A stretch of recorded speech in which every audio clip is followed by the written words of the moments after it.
እንደዚህ ሁለት ሰዎች ናቸው አልፏል ማለት ነው። የትራፊክ አደጋው እንግዲህ በዋዜማው የደረሰው ነው አንዱ ማክሰኞ ዕለት ማለት ነው። አቃቂ ቃሊቲ ክፍለ ከተማ ወረዳ 7 ቅዱስ ገብርኤል ቤተክርስቲያን አካባቢ ይነጋጋ ሲል ከአቃቂ ቶታል ወደ ማሰልጠኛ ይሄድ የነበረ ተሽከርካሪ የ52 ዓመት እድሜ ያላቸው ሰው ቤቶ ህይወታቸው እንዲያልፍ ምክንያት ሆኗል ማለት ነው። በመካከለኛው ምስራቅ የፖለቲካ ሰማይ ስር አዲስና እጅግ አደገኛ የሆነ የውጥረት ደመና እያንዣበበ ይገኛል። የቴህራን ጎዳናዎች በህዝባዊ ተቃውሞና በጸጥታ ኃይሎች ግጭት ሲናወጡ፣ በሌላ በኩል ደግሞ የሀገሪቱ ወታደራዊ መሪዎች የውጭ ስጋትን ለመመከት በሚል የሰጡት ማስጠንቀቂያ ቀጠናውን ወደማይመለስ የጦርነት አዘቅት ሊከተው እንደሚችል ስጋት ፈጥሯል። ፍራንስ ዋና ከተማ ፓሪስ በታሪካዊ አዳራሽ ውስጥ 35 ሀገራትን የሰበሰበ አንድ ወሳኝ ስብሰባ ተካሂዷል።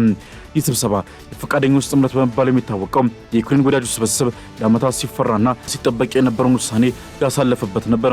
ምልክቶቹ ምንድን ናቸው?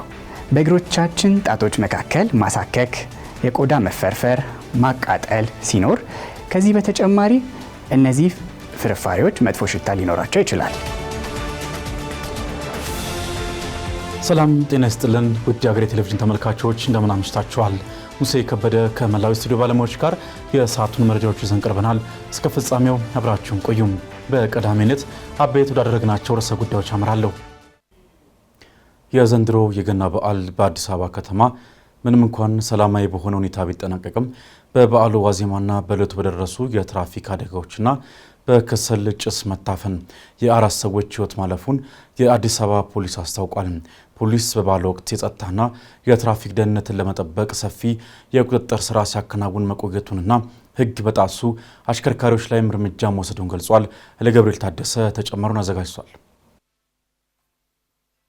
የዘንድሮው የገና በዓል በአዲስ አበባ ከተማ ሰላማዊ በሆነ ሁኔታ መጠናቀቁን የአዲስ አበባ ፖሊስ አስታውቋል። በከተማዋ በዓሉ በሰላም እንዲጠናቀቅ ፖሊስ ሰፊ የቅድመ መከላከል ስራዎችን ሲያከናውን መቆየቱንም ገልጿል። በዚህም መሰረት ከበዓሉ ጋር በቀጥታ የተያያዙ ከባድ ወንጀሎች ባይከሰቱም በበዓሉ ዋዜማና በበዓሉ ዕለት መጠነኛ የኪስ ስርቆቶችና ከአልኮል ጋር የተያያዙ ግጭቶች ማጋጠማቸውን የአዲስ አበባ ፖሊስ የህዝብ ግንኙነት ኃላፊ ኮማንደር ማርቆስ ታደሰ ተናግረዋል። በወንጀሉ በኩል እንግዲህ በቀጥታ ከበዓሉ ጋር የተገናኘ ወንጀል አልተፈጸመም። ግን ዕለታዊ የሆኑ የስርቆት እና የኪስ ስርቆት፣ የማጭበርበር እንደዚህ ከአልኮል መጠጥ ጋር በተገናኘ ጸብ እንደዚህ ካልሆነ በስተቀር በጣም ሰላማዊና የተረጋጋ በዓል ነው ያሳለፍነው። ሆኖም በዋዜማው ዕለት የተከሰተ ግን የትራፊክ አደጋ አለ። ድንገተኛም አደጋ እንደዚህ በተመሳሳይ የተፈሳ አለ።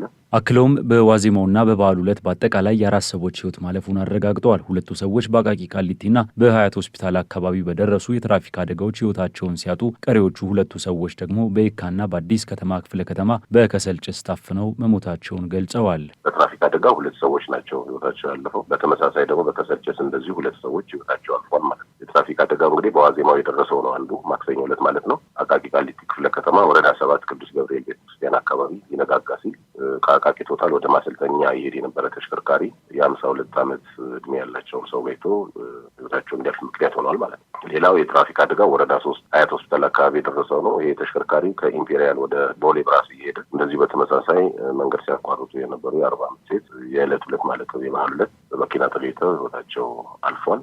ድንገተኛ አደጋ ያልኩ ግን በየካ ክፍለ ከተማ ላምበረት አካባቢ ወረዳው 02 የሚባል ቦታ ላይ የደረሰ ነው። ግለሰቧ እንግዳ ናቸው።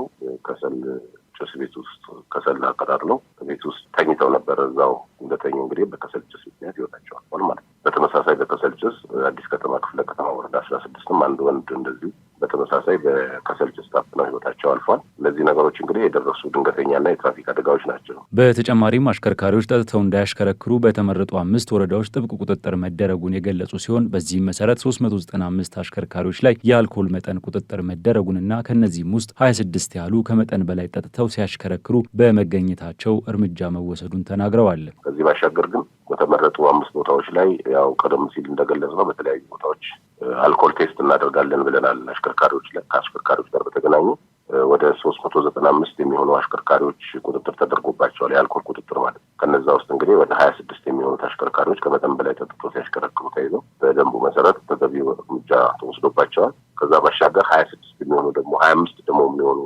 አሽከርካሪዎች ያው አልኮል ጠጥተዋል፣ ግን ከመጠን በላይ አይደለም የጠጡትና ግን ዞሮ ዞሮ መሳሪያው ቴስት ስለሚያደርግ ግንዛቤ ተሰጥቷቸው በተግሳጽ የተለቀቁበት ሁኔታ ነው ያለው። ከዛ ውጭ ግን ወደ 93 የሚሆኑ አሽከርካሪዎች ይህን ቁጥጥር ስናደርግ በተለያዩ ደንብ መተላለፎች ተጠያቂ ሆነዋል ማለት ነው። መንጃ ፍቃድ ሳይዙ ከማሽከርከር ጀምሮ የተለያዩ ደንብ መተላለፎች ትራፊክ አባሎቻችን እርምጃ ተወስዶባቸዋል። አጠቃላይ በዋዜማውም በዕለቱም ያለው መረጃ ይሄን ይመስላል። በአጠቃላይ የበዓሉ ወቅት ህብረተሰቡ ለጸጥታ አካላት ላደረገው ትብብር ምስጋና ያቀረበው ፖሊስ በቀጣይም መሰል ድንገተኛ አደጋዎችን ለመከላከል ህብረተሰቡ አስፈላጊውን ጥንቃቄ እንዲያደርግ አሳስበዋል። በኢትዮጵያ ውስጥ የሚገኙ ሀገር በቀል ድርጅቶች የመንቀሳቀሻ ገንዘብ እጥረት ቀዳሚው ተግዳሮት እንደሆነባቸው ተነግሯል። ከግለሰቦች የሚገኘው ድጋፍ በቂ ባለመሆኑም ተቋማት ድጋፍ እንዲያደርጉም ጥሪ ቀርቧል። በመሆኑም አህዱ ባንክ ይህንን ችግር ለመቅረፍ አንድ እርምጃ ያራምዳል ተብሎ የታመነበት አንድ ልጅ በአንድ ቅርንጫፍ የተሰኘ ፕሮጀክት ከሁለት በጎ አድራጎት ድርጅቶች ጋር ተፈራርሟል። ምረት ደግፍ በኢትዮጵያ ውስጥ የሚገኙ ሀገር በቀል ድርጅቶች የመንቀሳቀሻ ገንዘብ እጥረት ቀዳሚው ተግዳሮት እንደሆነባቸው ተነግሯል። በተለይም ትኩረታቸውን በህፃናትና አረጋውያን ላይ አድርገው እየሰሩ የሚገኙት ድርጅቶች መሰረታዊ ፍላጎቶችን ከማሟላት ጀምሮ ሌሎች ተጨማሪ ድጋፎችን እየሰጡ ቢገኙም በቂ በጀት ማግኘት ፈተና እንደሆነባቸው ይገልጻሉ። ለበጎ አድራጎት ድርጅቶቹ በቋሚነት ድጋፍ የሚያደርግላቸው አጋዥ ተቋምና ድርጅት አለመኖሩ ፈተና ሆኖብናል ሲሉም የገብርኄር የጤናና ማህበራዊ በጎ አድራጎት ድርጅት ስራ አስኪያጅ ብርሃናቢ ገልጸዋል። እኛም በጣም ችግር ፈተና ከሆነብን መካከል እንግዲህ ገብርኄር ከተወለደ 5 ዓመት ሆኖታል። በዚህ 5 ዓመታት ውስጥ ሀብት የምናሰባስበው ከአባላት ነው። እያንዳንዱ አባል የግለሰብ አባላት እና የካምፓኒ ሜምበር የሚባሉ አሉ። በድርጅት ደግሞ ሜምበርሺፑን የሚወስዱ እንዲሁም ደግሞ ሶሻል ሪስፖንሲቢሊቲያቸውን ደግሞ ኮንትሪቢዩት የሚያደርጉ ድርጅቶችን ማፈላለግ ይኖርብናል። በመሰረታዊነት ግን ገብርኄር ሀብት የሚያሰባስበው ሪሶርስ ሞቢላይዝ የምናደርገው ከአባላት ነው። አባላት እነማን ናቸው? ግለሰቦች ይኖራሉ። 200 ብር በየወሩ እንጠይቃለን። ካምፓኒዎችን ደግሞ እንደየዘርፉ ስፖንሰርሺፕ ወስደው የፕላቲኒየም ስፖንሰር፣ ጎልድ ስፖንሰር፣ ሲልቨር እና ብሮንዝ ስፖንሰርሺፕ የሚወስዱ ካምፓኒዎችን እናፈላልጋለን። በዛ ነው የምንሰራው። በጣም ትልቅ ፈተና ነው። እነዚህ የበጎ አድራጎት ድርጅቶች በግለሰቦች በሚደረግ ድጋፍ ላይ ተንጠልጥለው እየሰሩ እንደሚገኙ ያነሱት በአቡነ ዜና ማርቆስ የህፃናትና አረጋውያን መርጃ ማህበር የአስተዳደርና ፋይናንስ ክፍል ኃላፊ ቀሲስ ዘካሪያስ ገብረ አምላክ ከግለሰቦች የሚገኘው ድጋፍ በቂ የሚባል ባለመሆኑ ድርጅቶችና የሚመለከታቸው የማህበረሰብ አቀፍ ተቋማት በቋሚነት ድጋፍ ሊያደርጉ እንደሚገባ ጠቁመዋል። ማህበራዊ ኃላፊነታቸውን የሚወጡ በጎ አድራጎት የቢዝነስ ተቋማትም እስካሁን ድረስ እንግዲህ ወደኛ መስሪያ ቤት መጥተው አይዟችሁም ብለው ነው ያውቁም። እንደው በተናጠል ሰዎች በግለሰብ እንደው ወንድም የወንድሙን እንደው እነዚህ ጽዋ ማህበራት እንዲሁ ነው መጥተው ካላገዙም በስተቀር እንዲህ በርትቶ እንደ ቢዝነስ ተቋማት መጥቶ አይዟችሁ ያለን እስካሁን የለም። ከዚህ በኋላ ግን መጥተው አይዟችሁ ቢሉን ከብዙ ነገር እኛም ለማደግ ያለንም ኃይል ለመጠቀም እንደገና ተማሪዎችም ደግሞ ያለ ማሰለስ ከፍ ያለ ነገር እንድናደርግላቸው ያደርጋልና እንደው እነዚህ የቢዝነስ ተቋማትን ሌሎችም መጥተው አይዟችሁ ቢሉን አብዝተን ጠንክረን ለመስራት እንደው እኛም አስተዋጽኦአችን ከፍ እናደርጋለን ማለት ነውና በዚህ አጋጣሚ ድጋፍ እንዲያደርጉ ጥሪ ያስተላልፋል። ሁለቱ ድርጅቶች ያለባቸውን የፋይናንስ እጥረት ለመቅረፍ ያስችላል የተባለ ስምምነት ከአህዱ ባንክ ጋር ፈጽመዋል። ባሳለፍነው ሳምንት የተደረገው ይህ ስምምነት አንድ ልጅ በአንድ ቅርንጫፍ የተሰኘ ሲሆን የፋይናንስ ተቋማት የበጎ አድራጎት ድርጅቶችን ለመደገፍና ለማጠናከር የሚያስችል አንድ እርምጃ መሆኑ ተገልጿል። ስምምነቱ ባንኩ ባሉት 104 ቅርንጫፎች ልክ ህጻናትን መደገፍና ማሳደግ የሚያስችለው መሆኑ ተነግሯል። ባንኩ ከሁለቱ ድርጅቶች ባሻገር መሰል ድርጅቶችን በመደገፍ ላይ ትኩረት አድርጎ እየሰራ እንደሚገኝ የባንኩ ማርኬቲንግና የህዝብ ግንኙነት ኃላፊ አቶ አብይ መልካ ገልጸዋል።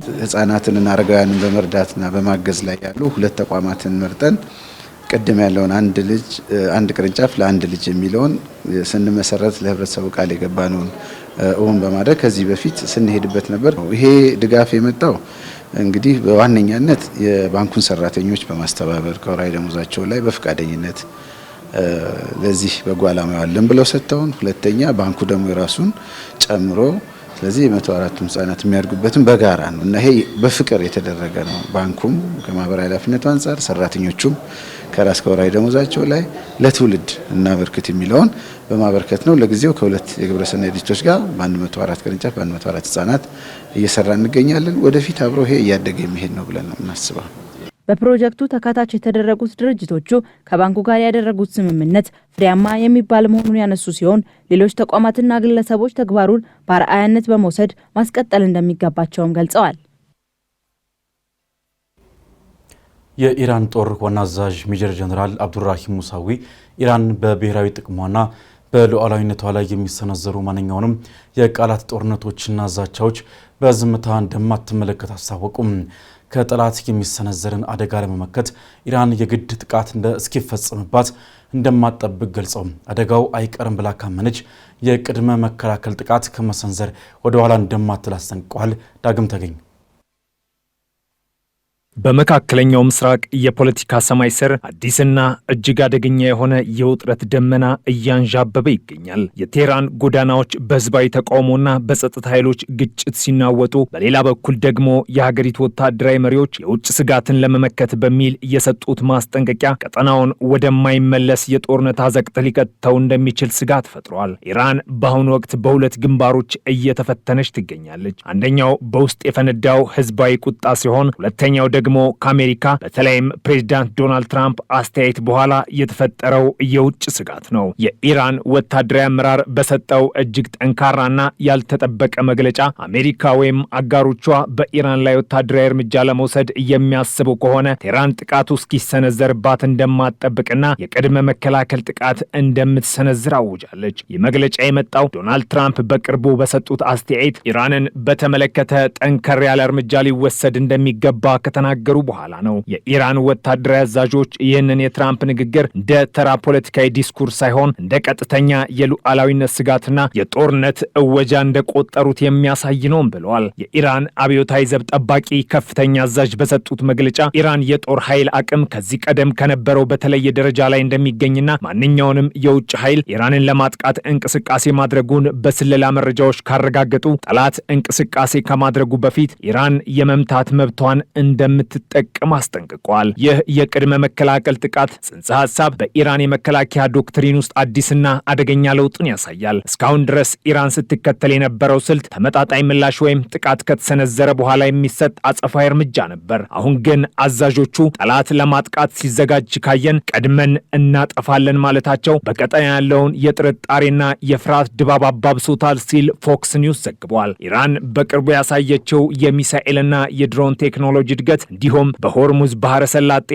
በመላው መካከለኛው ምስራቅ ያላት የውክልና ጦር መረብ ማስጠንቀቂያውን ተጨባጭ ያደርገዋል። አዛዡ አክለውም አሜሪካ የቀድሞ ስህተቷን የምትደግም ከሆነና የኢራንን ብሔራዊ ጥቅም የሚነካ እንቅስቃሴ ካደረገች በመላው ቀጠናው የሚገኙ የአሜሪካ የጦር ሰፈሮችና ጥቅሞች ላይ ኢላማ ሊሆን እንደሚችሉ በግልጽ ተናግረዋል። ይህ መልእክት ለዋሽንግተን ብቻ ሳይሆን ለቴልአቪቭና ለባህረ ሰላጤው አረብ ሀገራትም ጭምር የተላለፈ የማንቂያ ደውል ተደርጎ ተወስዷል። በሌላ በኩል ኢራን ይህንን የውጭ ጡንቻዋን ስታፈረጥም በውስጥ በኩል ግን ከባድ የህልውና ፈተና ገጥሟታል። የቴህራን ዋና ገበያ፣ የኢራን ኢኮኖሚ፣ የልብ ትርታና የፖለቲካ ለውጦች ታሪካዊ መነሻ የሆነው ቦታ በጦር ሜዳነት ተቀይሯል። በኢኮኖሚ ውድቀት፣ በዋጋ ንረትና በነጻነት እጦት የተማረሩ ዜጎች አደባባይ ወጥተው ድምጻቸውን እያሰሙ ይገኛሉ።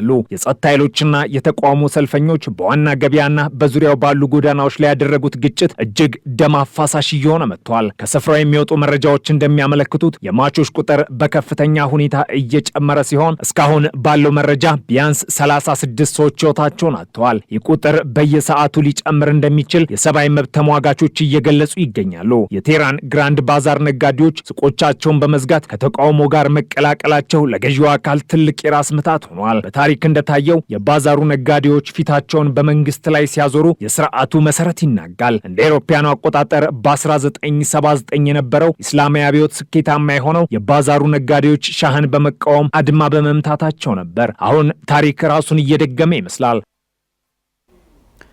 እንግሊዝና ፈረንሳይ ወታደሮቻቸውን ወደ ዩክሬን ለመላክ ስምምነት ላይ ደርሰዋል። ይህ በእንዲህ እንዳለ ፕሬዚዳንት ዶናልድ ትራምፕ የሩሲያን የነዳጅ ገዢዎች ለሚቀጣው አዲስ የማዕቀብ ረቂቅ ሕግ ፈቃድ መስጠታቸው ሞስኮና ዋሽንግተንን እንደ አዲስ አፋጠዋል። ተጨማሪ ያለን በአውሮፓ ሰማይ ስር በበረዶና በጭስ በተሸፈኑት የዩክሬን ሜዳዎች ላይ የታሪክ መጋረጃ በከፍተኛ ፍጥነት እየተቀደደ ነው። ለ3 ዓመታት ያህል ዓለምን ሲያናውጠው የቆየው ይህ ደም አፋሳሽ ግጭት አሁን ወደማይታወቅና እጅግ አስፈሪ ወደሆነ ምዕራፍ ተሸጋግሯል። ይህ ምዕራፍ የዲፕሎማሲ ሽኩቻዎች፣ ወታደራዊ ቁማርና የሰው ልጅ ሕልውና ፈተና የሚታይበት ትልቅ መድረክ ሆኗል። በፈረንሳይ ዋና ከተማ ፓሪስ በታሪክ አዳራሽ ውስጥ 35 ሀገራትን የተሰበሰበ አንድ ወሳኝ ስብሰባ ተካሂዷል። ይህ ስብሰባ የፈቃደኞች ጥምረት በመባል የሚታወቀው የዩክሬን ወዳጆች ስብስብ ለዓመታት ሲፈራና ሲጠበቅ የነበረውን ውሳኔ ያሳለፈበት ነበር። የብሪታንያው ጠቅላይ ሚኒስትር ኬር ስታርመርና የፈረንሳዩ ፕሬዚዳንት ኢማኑኤል ማክሮን እጅ ለእጅ ተያይዘው አንድ የጋራ የፍላጎት መግለጫ ፈርመዋል። ይህ ሰነድ ተራ ወረቀት ብቻ አይደለም። ይልቁንም የምዕራባውያን ጦር ለመጀመሪያ ጊዜ የዩክሬን ምድር ለመርገጥ የገባው ቃል ኪዳን እንጂ። የብሪታንያና የፈረንሳይ ወታደራዊ ኃይሎች በዩክሬንና በሩሲያ መካከል የተኩስ አቁም ስምምነት በሚደረስበት ቅጽበት ወደ ኪየቭና ሌሎች ቁልፍ አካባቢዎች ለመግባት ተዘጋጅተዋል። ጠቅላይ ሚኒስትር ስታርመር በጋራ ጋዜጣዊ መግለጫቸው ላይ ሲናገሩ ብሪታንያና ፈረንሳይ በዩክሬን ውስጥ ወታደራዊ ማዕከላትን ያቋቁማሉ፣ የጦር መሳሪያ ማከማቻዎችንና የተጠበቁ መሠረተ ልማቶችን ይገነባሉ ብሏል። ይህ ውሳኔ በክሬምሊን በኩል እንደ ቀጥተኛ የጦርነት አዋጅ ነው የሚታየው። ቭላዲሚር ፑቲን ከዚህ ቀደም ማንኛውም የምዕራባውያን ወታደር በዩክሬን ምድር ቢታይ የጥቃት ኢላማ እንደሚሆን አስጠንቀው ነበር። አሁን ግን አውሮፓውያን ይህንን ቀይ መስመር ለመርገጥ መወሰናቸው የዓለምን ፖለቲካ ወደ አደገኛ ጠርዝ አውጥቶታል። ይህ ሁሉ በሚሆንበት ወቅት ከውቅያኖስ ማዶ ያለው የአሜሪካ ድምፅ በሚገርም ሁኔታ ተቀይረዋል። የዶናልድ ትራምፕ አስተዳደር ምንም እንኳን ወደ ስልጣን ከመጣ በኋላ ለሰላም ቅድሚያ እሰጣለሁ ሲል ቢቆይም አሁን ግን ያልጠበቀ እርምጃ ወስዷል። ትራምፕ የሪፐብሊካኑ ሴናተር ሊንድሴ ግራሃም ያቀረቡትንና የሩሲያን ነዳጅ ገዢዎች የሚቀጣውን አዲስ የማዕቀብ ረቂቅ ሕግ አረንጓዴ መብራት ሰጥተዋል። ይህ ማዕቀብ በተለይ ቻይናን፣ ህንድና ብራዚልን ኢላማ ያደረገ ነው። ይህ ሕግ ፕሬዚዳንት ትራምፕ የፑቲንን የጦር ማሽን በገንዘብ የሚደግፉትን ሀገራት እንዲቀጣ እድል ይሰጠዋል ብሏል ሴናተር ግራም። ይህ ውሳኔ ለምን አሁን መጣ የሚለው ጥያቄ ብዙዎችንም አሳስቧል። በታህሳስ ወር በትራምፕና በዩክሬን መካከል የተጀመረው ከፍተኛ ዲፕሎማሲ ግንኙነት ፑቲን ዩክሬን መኖሪያ ቤተ መንግስት ላይ የድሮን ጥቃት ሰነዘረች የሚል ክስ በማቅረባቸው ምክንያት ተደናቅፎ ነበር። ምንም እንኳን ሲአይኤ ይህ የፑቲን ክስ ውሸት መሆኑን ቢያረጋግጥም ትራምፕ ግን በወቅቱ ከፍተኛ ቁጣ ገልጸው ነበር። አሁን ግን ትራምፕ ወደ ማዕቀብ መመለሳቸው ፑቲን ለሰላም ዝግጁ እንዳልሆኑ የሚያሳይ ምልክት ተደርጎ ተወስዷል። በፓሪሱ ስብሰባ ላይ የትራምፕ አማች ጃሬድ ኩሽነርና ልዩ መልእክተኛው ስቲቭ ዊትኮፍ መገኘታቸው አሜሪካ የአውሮፓን ከጦርነት በኋላ እቅድ ሙሉ በሙሉ እንደደገፈች የሚያሳይ ነው። ሆኖም ይህ ታሪካዊ ስብሰባ በሌሎች ዓለም አቀፍ ክስተቶች ጥላ ተሸፍኖ ነበር። በአሜሪካ ወረራ የቬንዙዌላው መሪ ኒኮላስ ማዱሮ ከስልጣን መውረድና ትራምፕ ግሪንላንድን የመግዛት ፍላጎት ማሳየታቸው የዓለምን ትኩረት በትንሹ ሰርቆት ቆይቷል። በተለይም የትራምፕ ምክትል የሰራተኞች አለቃ ስቲቨን ሚለር ግሪንላንድ ከአሜሪካ አካል መሆን አለባት፣ ለዚህም ማንም አሜሪካን ሊዋጋ አይችል ማለታቸው አዲሱ ዋይት ሀውስ ምን ያህል ጠንካራና ያልጠበቁ እርምጃዎችን እየወሰደ መሆኑን ያሳያል። በጦር ሜዳውም ግን ሁኔታው እጅግ አሳዛኝ ነው። ሩሲያ በዩክሬን የኤነርጂ መሠረተ ልማቶች ላይ ያነጣጠረ መጠነ ሰፊ ጥቃት ማድረሷን ቀጥላለች። በዲኒፕሮና በክሪቪሪ ከተሞች በሚሊዮን የሚቆጠሩ ዩክሬናውያን ያለ መብራትና ያለ ሙቀት በብርድ እየተሰቃዩ ነው። የሙቀት መጠኑም ከዜሮ በታች 20 ዲግሪ ሴንቲግሬድ በወረደበት በዚህ የክረምት ወቅት የሩሲያ ሚሳይሎች የሰላማዊ ሰዎችን ሕይወት ሲኦል እያደረጉ ቀጥለዋል።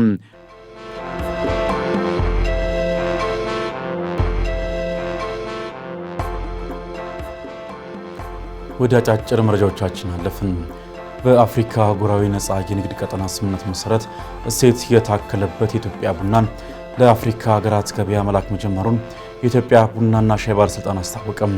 በዚህም ኢትዮጵያ በአህጉራዊ ነጻ የንግድ ቀጠና ስምምነቱ መሰረት ከመስከረም 29 ቀን 2018 ዓ.ም ጀምሮ ወደ ተለያዩ የአፍሪካ ሀገራት ገበያ ምርቶችን መላክ ጀምራለች። የአፍሪካን የገበያ ዕድል ለመጠቀም የኢትዮጵያን ጥሬ ቡና ከመላክ ይልቅ እሴትን ጨምሮ ለማቅረብ ወሳኝ መሆኑን ተገልጿል። የኢትዮጵያን የቡና ገበያ መዳረሻ ከ64 ሀገራት በ2017 ዓ.ም ወደ 84 ማሳደግ ተችሏልም ተብሏል።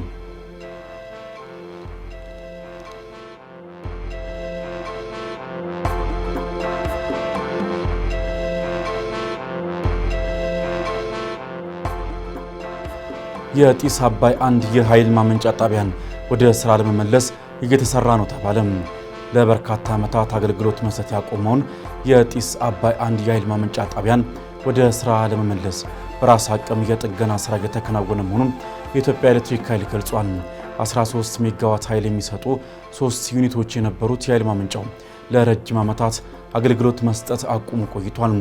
በጣቢያው ለረጅም ጊዜ በመቆማቸው የተነሳ አገልግሎት ሳይሰጡ የቆዩት የኤሌክትሮ መካኒካል እቃዎችን አድሶ ወደ ሲስተም ለማስገባት የነበረውን ደለል በሰው ኃይል ላይ ማስወገድ ስራ መሰራቱን የተቋሙ የኮሚኒኬሽን ዳይሬክተር አቶ ሞገስ መኮንን ጠቁሟል።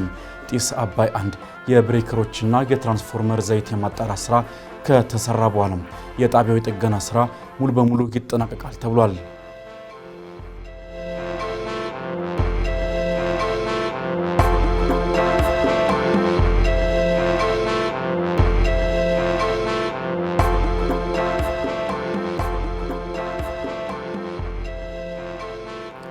በህገወጥ መንገድ ከሀገር ሊወጡ የነበሩ ከ7000 በላይ ዜጎች መያዛቸው ተገለጸ። ባለፉት 6 ወራት ውስጥ ብቻ በህገወጥ ደላሎች ተታለው በተለያዩ የዝውውር መስመሮች ላይ ሲጓዙ የነበሩ ከ7900 በላይ ዜጎችን በቁጥጥር ስር መዋል መቻሉን የአፋር ክልል ፖሊስ ኮሚሽን አስታውቋል። የኮሚሽኑ ኮሚሽነር ቢልኤ አህመድ እንደገለጹት የክልሉ ፖሊስ ከመደበኛ የጸጥታ ስራው ባሻገር ከፍተኛ ቁጥጥር ያለው የሰው ኃይል በመመደብ በየፍተሻ ጣቢያዎቹና በመተላለፊያ መስመሮች ላይ ተከታታይነት ያለው የክትትል ስራ እያከናወነ ይገኛል። እንደ ኮሚሽነሩ ገለጻ ከሆነ በቁጥጥር ስር የዋሉ ዜጎችን የአፋር ክልል ፖሊስ ኮሚሽን በራሱ የትራንስፖርት ወጪና በአባላቱ አጃቢነት ደህንነታቸው ተጠብቆ ወደ መጡባቸው አካባቢዎች እንዲመለሱ ተደርጓል። እነዚህ ተመላሽ ዜጎች ኮምቦልቻ፣ አላማጣ፣ መቀሌ፣ ከሚሴ፣ አዳማና ሐረርጌ እንዲሁም ወደ ሌሎች መነሻ አካባቢያቸው እንዲመለሱ የተደረገ መሆኑን ተመላክቷል። ይሁን እንጂ የህገወጥ የሰዎች ዝውውር ወንጀል መነሻዎች ከአፋር ክልል ውጭ መሆናቸው ለቁጥጥር ስራው ትልቅ ፈተና እንደሆነባቸው ኮሚሽነሩ አክለው አብራርተዋል።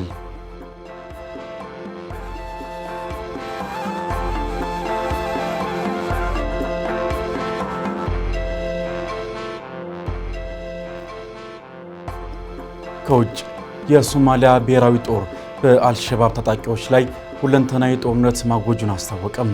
ፕሬዚደንት ሐሰን ሼክ መሐመድ እንደ አውሮፓውያን አቆጣጠር በ2022 ስልጣን ከያዙ በኋላ ቡድኑን በወታደራዊ ዘመቻ በፋይናንስና በደህንነት መዋቅር ለመምታት ቃል መግባታቸው ይታወሳል። በአሁኑ ወቅትም በመዲናዋ ሞቃዲሾ የፍተሻ ጣቢያዎችና የደህንነት ስራዎች ጠናክረው የቀጠሉ ሲሆን የብሔራዊ መረጃና ደህንነት ኤጀንሲ ጥቃቶችን አስቀድሞ በመከላከል ረገድ ቁልፍ ሚና እየተጫወተ ይገኛል። የአልቃይዳ ተባባሪ የሆነውን ይህን ቡድን የማዳከም ዘመቻ የአፍሪካ ህብረት፣ የግብፅና የቱርክ ወታደራዊ አማካሪዎች ድጋፍ እየተደረገለትም ይገኛል። መንግስት ከ1991 ጀምሮ በሀገሪቱ የሰፈነውን የጸጥታ ቀውስ ለመፍታትና የቡድኑን ውስብስብ የጥቃት ስልቶች ለመቀልበስ በትኩረት እየሰራ እንደሚገኝም ተገልጿል።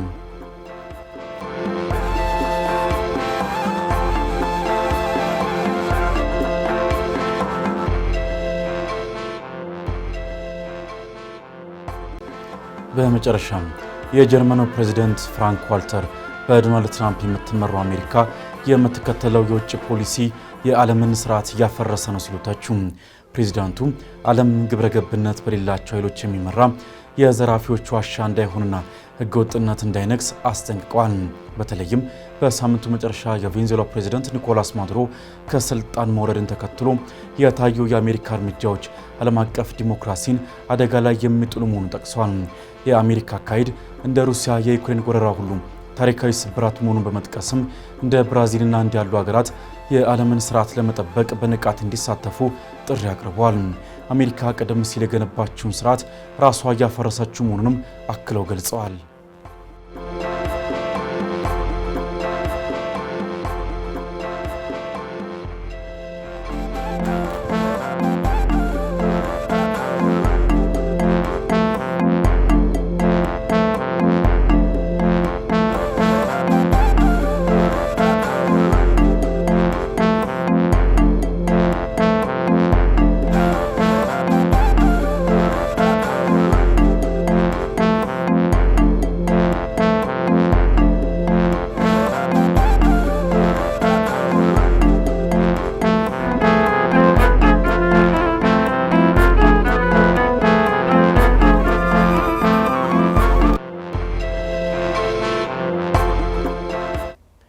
መጥፎ የእግር ጠረን እንዲከሰት ከሚያደርጉ ነገሮች መካከል በዋናነት እግር ላይ የሚገኙ ፈንገሶች ዋነኛ መንስኤ እንደሆኑ ይነገራል። ለመጥፎ የእግር ጠረን መፍትሄው ምንድን ነው የሚለው የጤና አዳም ጥንቅራችን ትኩረት ነው። ወደዛው እንለፍ።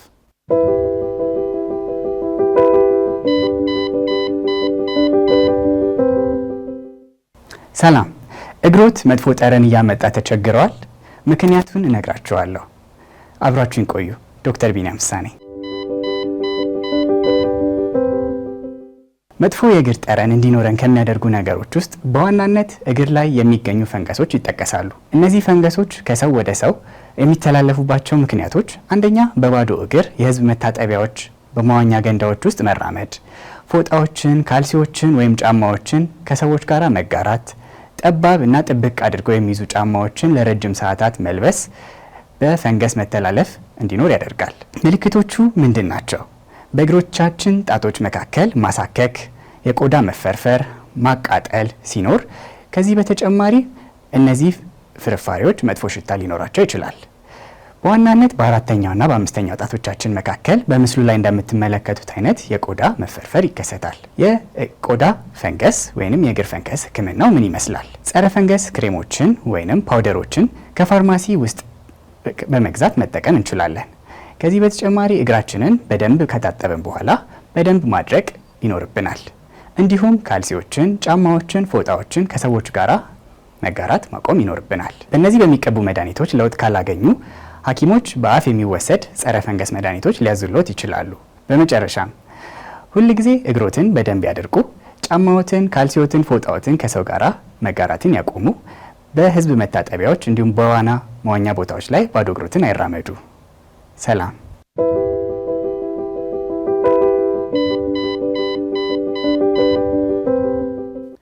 አሁን የመኪኖች ዘመናዊነት ከዕለት ተዕለት እየጨመረ ይገኛል። ለዚህም ማሳያ ከሆኑ ነገሮች መካከል ዘመናዊ መኪኖች ላይ የሚገጠመው የመስታወት ጣራ ወይም ሰንሩፍ አንዱ ነው። ይህም አጠቃቀሙ እንዴት መሆን እንዳለበት የአውቶሞቲቭ ባለሙያው እንዲያዘጋጅቶታል።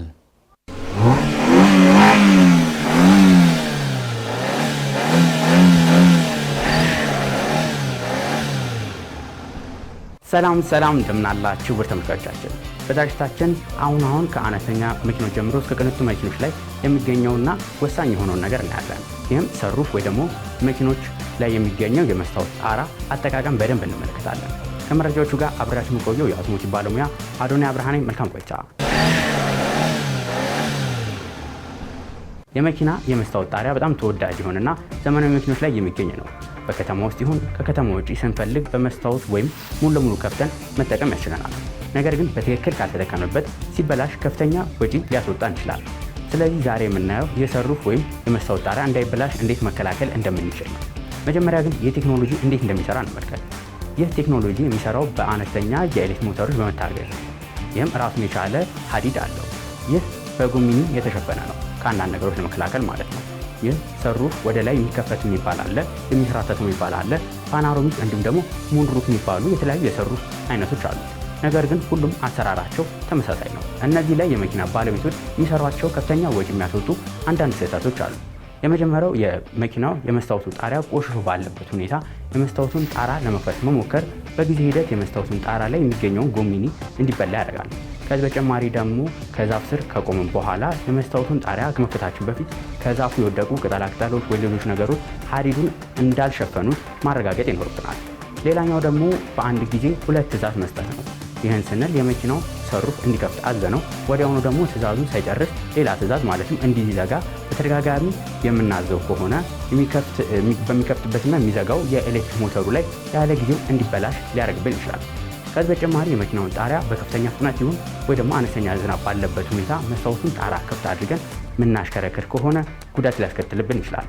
በተለይ በሳይዛቸው ትልልቅ መስታወት ጣሪያ የተገጠመላቸው ፉል ሳይዝ ኤስዩቪ የምንላቸው ሀዲዳቸው ረዘም ያለ ስለሆነ በቀላሉ የተለያዩ ነገሮች ለመደፈን ቅርብ ስለሆነ ከፍተኛ ጥንቃቄ ያስፈልጋቸዋል። መኪና በምንገዛበት ጊዜም የትኛው የመስታወት ጣሪያ ለእናንተ ተስማሚ እንደሆነ እንዲሁም ከእናንተ የኑሮ ዘይቤ ጋር የሚሄድ እንደሆነ ማወቅ ይኖርባቸዋል።